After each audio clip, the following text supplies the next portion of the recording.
को वहां पे जाके रोड शो इन्वेस्ट करने की जो भी उत्तर प्रदेश में निवेश को लेकर के जो भी प्रक्रिया है उससे वहां पे जाकर के लोगों को बताया है कि उत्तर प्रदेश में इस समय निवेश करने का सबसे अनुकूल माहौल है। ऐसे में विदेशों से बहुत सारे तमाम जगहों से विदेशों से बड़े बड़े उद्यमी, बड़े बड़े अधिकारी, बड़े सरकार के भी लोग उत्तर प्रदेश में, लखनऊ में जमवाड़ा लगेगा, लोग आएंगे। जो होटल्स हैं, जो 4 स्टार होटल है, 5 स्टार होटल है, उन होटलों को प्रशासन ने बुकिंग के लिए उस वक्त के लिए रोक लगा दी है। उनका साफ तौर पे कहना है कि जो विदेशी मेहमान यहाँ पे आएंगे उनको उच्च गुणवत्ता के तहत रहने के लिए, उनको यहाँ पे सहूलियत के हिसाब से किसी तरीके की कोई समस्या ना हो, इसके लिए होटलों पे जो है पहले से बुकिंग रोक लगा दी गई है। जब प्रशासन जहाँ पे जिस होटल में लिख करके देगा, जिन अधिकारियों के लिए, कर्मचारियों के लिए, या फिर यूं कहे कि जो विदेशी मेहमान आएंगे उन विदेशी मेहमानों के लिए वो आरक्षित कर दिया जाएगा, वो वहां पे रहेंगे। होटलों को और भी तमाम दिशा निर्देश दिए गए, उनमें सबसे साफ तौर पे ये भी कहा गया है कि होटलों के जो मानक है उसको बढ़ाया जाए, स्वच्छता वहां पे बढ़ाया जाए, वहां के जो सुविधाएं हैं, लग्जरियस जो होटलों की जो सुविधाएं होती है उसको बढ़ाया जाए, ताकि जो तमाम विदेशी मेहमान आए उनको किसी तरीके की दिक्कत ना हो। क्योंकि अभी तक देखने वाली बात है कि अभी इन्वेस्टर समिट में तकरीबन 1 महीने 10 दिन का वक्त है अभी, और उसके पहले ही लगातार जो यूपीडा है, यूपीसीडा है, लखनऊ में लगातार निवेश को लेकर के बैठकें कर रही हैं। अब तो विदेश के बाद देश में, पूरे देश भर में जो है यहाँ के जो मंत्री हैं, अधिकारी हैं, वो रोड शो करने वाले हैं। वहां पे इन्वेस्ट को लेकर के लखनऊ में, राजधानी लखनऊ में लगातार बैठकें चल रही है। इसको लेकर के मुख्यमंत्री इसको लेकर के मॉनिटरिंग कर रहे हैं। अधिकारी जो हैं, अधिकारी भी लगातार जो दूसरे प्रदेशों में भेजे जा रहे हैं, उसके साथ साथ मंत्री भी लगातार दूसरे प्रदेशों में भेजे जा रहे हैं। अब इसमें सबसे अहम बात है कि लगभग 83,000 करोड़ से ज्यादा जो निवेश अभी तक एमओयू साइन हो चुका है। अंतिम रूप जो है उसे इन्वेस्टर समिट में दिया जाएगा, जो 10 और 12 फरवरी को लखनऊ में होने वाला है। तो ऐसे में अभी तक जो निवेश का लक्ष्य जो कम था, उसे बढ़ा करके तकरीबन 70,000 करोड़ से भी ज्यादा से बढ़ा करके 1 लाख करोड़ तक किया गया है। इसमें सबसे बड़ी खास बात यह है कि जो प्रधानमंत्री नरेंद्र मोदी का एक विजन है, जिसमें $1 ट्रिलियन इकोनॉमी, भारत की अर्थव्यवस्था बनाने की कवायद चल रही है, उसी सूत्रधार में उत्तर प्रदेश के मुख्यमंत्री लगातार इस बात का जिक्र करते रहते हैं कि उत्तर प्रदेश इस $5 ट्रिलियन इकोनॉमी में $1 ट्रिलियन इकोनॉमी का जो लक्ष्य है वो उत्तर प्रदेश उसकी प्रतिपूर्ति करेगा। तो उसी के लक्ष्य में जीआईसी का आयोजन होने जा रहा है। तकरीबन पिछले कार्यकाल में भी जो है सीएम योगी आदित्यनाथ के पिछले कार्यकाल में भी ये आयोजन हुआ था। सरकार ने रखा है ओवरऑल 10 लाख करोड़ का निवेश लाने का लक्ष्य रखा है योगी सरकार ने। क्या लगता है मुहिम कितनी कारगर साबित होगी? बिल्कुल निश्चित तौर पे यहाँ पे जो लगातार इस बात को लेकर के सरकार, योगी सरकार, इसकी कवायद चल रही है, चाहे वो डेटा सेंटर बनाने की बात हो, इन्वेस्ट हब के लिए यहाँ पे कल कारखाने बैठाने की बात हो, इन्वेस्टमेंट को लेकर के बात हो, जितने भी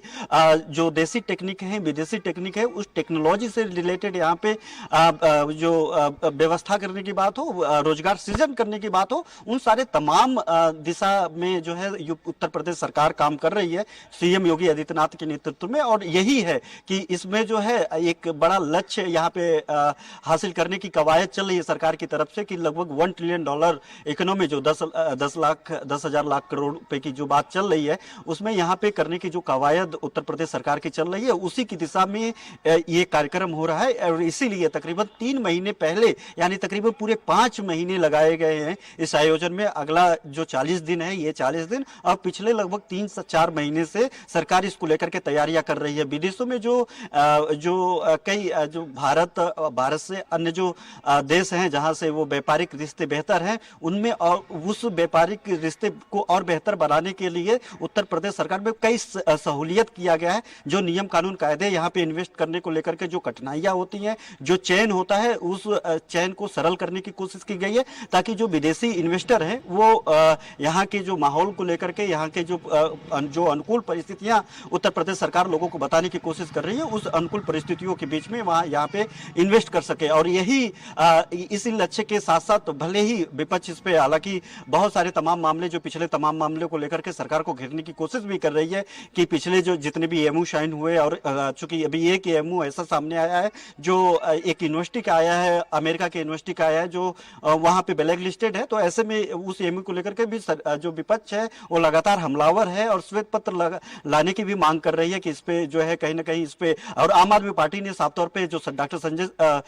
जो सांसद है संजय सिंह, उन्होंने साफ तौर पे राज्यसभा सांसद है, उन्होंने साफ तौर पे इसको एक बड़ा घोटाला भी करार दिया है कि इस पे जो इन्वेस्टर समिट के पहले जो कार्यक्रम होते हैं, जो इन्वेस्टर लाने के लिए प्रदेश में भी हो रहे हैं, लेकिन जो एमओयू होते हैं वो मूल रूप से धरातल पर नहीं उतर पाते। विपक्ष का भी यही कह रहा है कि संजय सिंह कह रहे हैं कि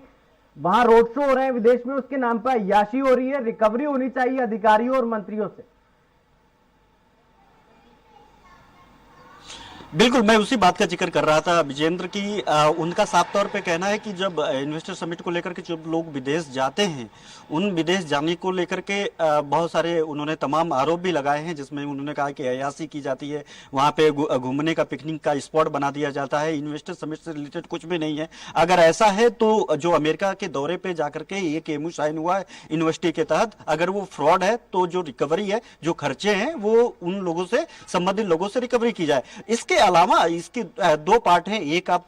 ठीक है विपक्ष है इसका विरोध करती है, विपक्ष वो चाहती है कि 100% ठीक हो, ये भी स्वस्थ लोकतंत्र के लिए एक अच्छी बात है, लेकिन उसके इतर जो सरकार की भी कवायद है कि उत्तर प्रदेश में इन्वेस्ट को लेकर के अनुकूल माहौल देना, अनुकूल परिस्थितियों में ज्यादा से ज्यादा इन्वेस्ट लाना ताकि रोजगार सृजन हो, ताकि यहाँ पे कल कारखाने बढ़े, यहाँ पे रोजगार के जो मौके हो वो पैदा हो, ताकि जो सरकारी नौकरियों को लेकर के बहुत ज्यादा जो प्रेशर सरकार के ऊपर होती है वो भी कम हो, और उत्तर प्रदेश के जो $1 ट्रिलियन इकोनॉमी करने का लक्ष्य है उसमें भी सहूलियत हो। तो ये सारे तमाम